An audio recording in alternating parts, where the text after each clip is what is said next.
Hello and welcome to the Recipe for the Day podcast, and today we are making sticky toffee pudding.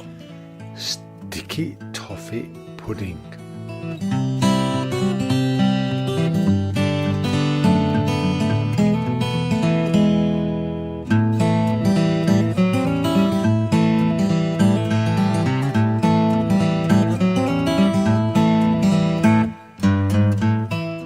Superb. You can get this recipe on www.kitchennewbie.com, and you will also find there all kinds of recipes, ideas and fun things to do in the kitchen. And we hope also that you will sign up for our newsletter and you'll get some recipes and other stuff in your inbox every week.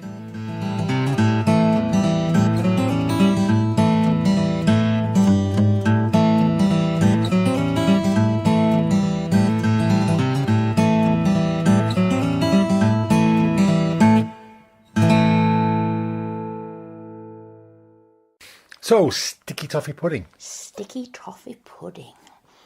Now then, I would say that this has become one of the nation's favourite desserts in probably the last 10 to 15 years. Would you say that? I don't really know, because there are so many of them. Well, it's one of those desserts that I never even thought about when I was a kid. When we were growing up, sticky toffee pudding wasn't on the menu, basically. It was only sort of in my late teens and early 20s that it started to become something that people made. Sticky. Yeah. But if you go anywhere, especially, as I say, in the last 10 years, most menus now have sticky toffee pudding on the menu. Right. Even Pizza Express. Since when have you been in Pizza Express? Well, I haven't been for long, but I'm sure it did the last time I was there.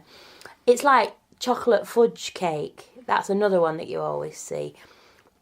It used to be Black Forest Gatto, didn't it? That's right, Black Forest Gatto, Sherry Trifle.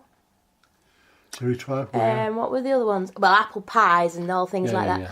But it seems to me that it's just one of those... And if you ask people, do they like sticky toffee? They always say yes. Yeah. And even if you're not very keen on dried fruit, because yes, there's dates in sticky toffee pudding. And because dates are so very caramelly... Yeah. And toffee-like in flavour, they just add to They're just so full of sugar, aren't they? I used to love Christmas cake. Yeah. I never actually ate the dates. Did you? But I just liked the box that came with a camel on it and a pine tree. Not a pine tree. What do you call them? Yes, I know, a palm tree. Palm tree, yes. Yeah, no, and they were palm dates, weren't they? That was the name of them, and they had a plastic fork, big fork, like a stem of a palm tree. Put somebody's eye out with that, didn't it? But use dates in this, even if you're not keen on... dates? Well, no, because most people don't know that they like dates till they've tried them. Because they're just like eating a caramel. Good quality ones. There's some called medjool dates, but they're so expensive. But use just, good quality ones that you get, that you would eat. I like to chop them up and put them in our muesli. But I don't put many in because, like you say, they're very sweet. Extremely so. Yeah, so you'll need 200 grams of chopped dates. And you can buy chopped dates already done. But preferably get them whole because they taste better and they're softer in the sense that they haven't lost as much of the liquid. And what you're going to do anyway is you're going to chop them up or get the pips out, get the long thin seeds, aren't they, like stones? Yeah.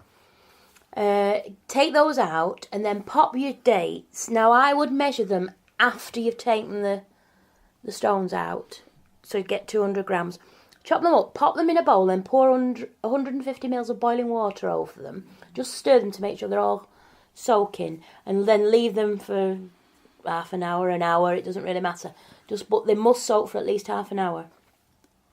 They've got to take up all that because they're going to soften up and go even more syrupy.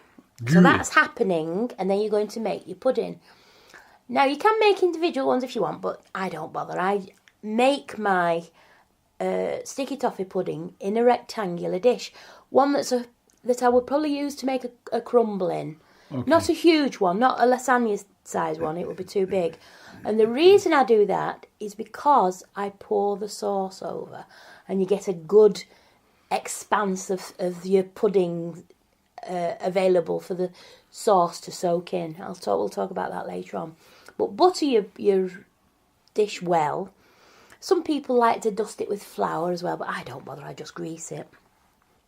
Then you'll need 100 grams of softened butter and 150 grams of soft brown sugar and a teaspoon of vanilla and then 2 tablespoons of black treacle. That gives it that other unctuous flavour. Put that into a bowl, and you also, in another bowl, you need to sift 200 grams of self-raising flour. Now, if you wish, put half a teaspoon of mixed spice or cinnamon in. That's up to you, or a bit of nutmeg, just to add a little bit of spice. It goes nicely for the season, actually. Yeah. But you don't have to. It's a nice homely sort of a flavour, isn't it? It is, yeah. And as I say, then you sift that into a bowl because you're going to sift your flour twice. I'll tell you why in a minute. So sift it into a bowl and have that ready. Then you need to cream your butter and your sugar and your vanilla and your treacle mixture till it's nice and light and fluffy. And then sift again half of your flour mixture over the top. And then beat 3 eggs together and then pop them in, all of them. And then whisk it again. Beat and beat and beat with your whisk or your whatever it is, your wooden spoon, whatever you're using. And then sift in the rest of the flour and then fold that in with 100 mils of milk. And also your soaked dates. So drain them. Don't have to pat them dry. Pop those in because you want some of the unctuous Now, do you mixture. keep the liquor that's come off the dates? No, you don't need that anymore because most of it will have gone into your dates anyway. So if there's little, just leave that. You don't need that because it'll be moist enough with your milk and your eggs. Now, why you sift your flour twice is you're getting more air into it because what will happen is it will be a nice light sponge, but because you've got a lot of richness in there and a lot of liquid, that will pull it down a little bit. Right. So the extra bit of air that you're sifting in will help give it that lift. I see, right. Do you know what I mean? You don't want it to be a dense, thick mixture, but it will be more so because it's so rich with all the ingredients in it. So the extra sift will help to keep it lifted up. Keep it light, basically. It won't be as light as a sponge cake, but it will be. Got a lot of heavy that's stuff right. in it, It's going to have some more things, but it does give it that extra lift. But it won't be like glue. No, of course not. It won't. Now you need to spoon that into your buttered dish. Now it won't be very deep. Yeah. But it will be the right amount. I mean, I can't tell you how big your dish is. 23 to 18 inches. A rectangular one. Yeah. I use a pot one rather than a tin one for this as well, just because it gives it a more stable kind of a... Well, usually the pot ones have got more rounded corners as well. Yes, it does. So it's true. Easier to serve out. And they often get them slightly deeper than the tins as well. And then spoon your mixture and then just spread it out evenly and pop it into a preheated oven. You need it on 180 degrees. And that's going to bake for about 25 to 30 minutes. And whilst you're doing that, you're going to make the sauce.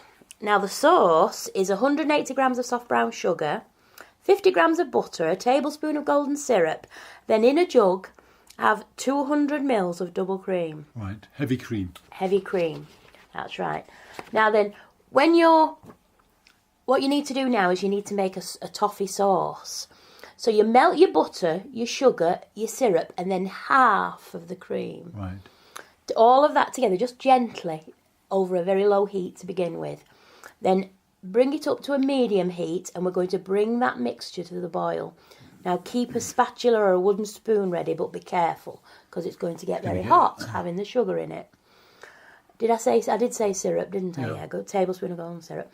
And then you're going to bring that to the boil and let it boil constantly over the medium heat for about 2 minutes. Keep giving a little stir, and then it should turn to you don't want to burn it, do you? No, of course you don't. To a caramel colour. Turn it down if it's looking as though it's boiling too much.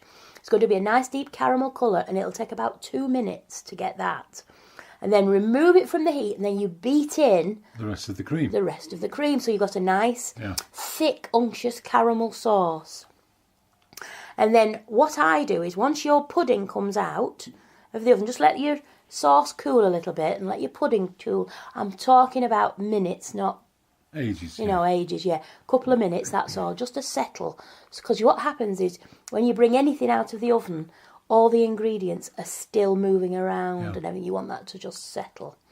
Once it's settled, pour your sauce over the top of your toffee pudding and then let it go cold if you can. Yes, you can serve it after about 10-15 minutes.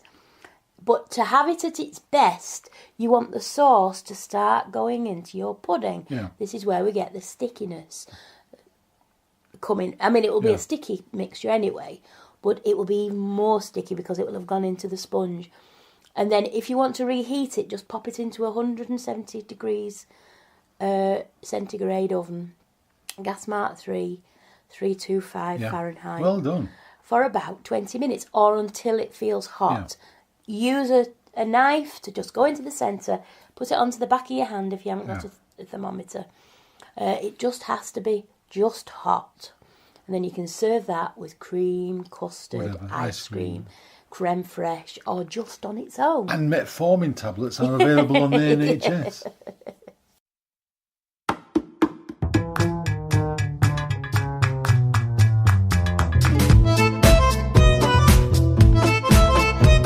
Thank you for listening to the Recipe for the Day podcast.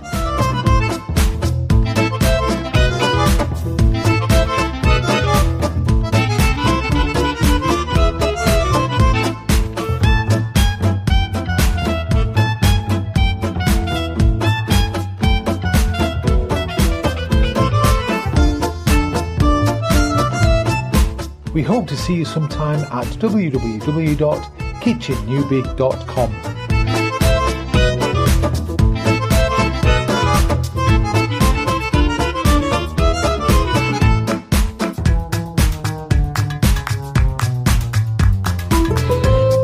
Kitchen Newbie is a kind of online cookery school which hopes to help people new to cooking, and you will find lots of easy recipes and techniques.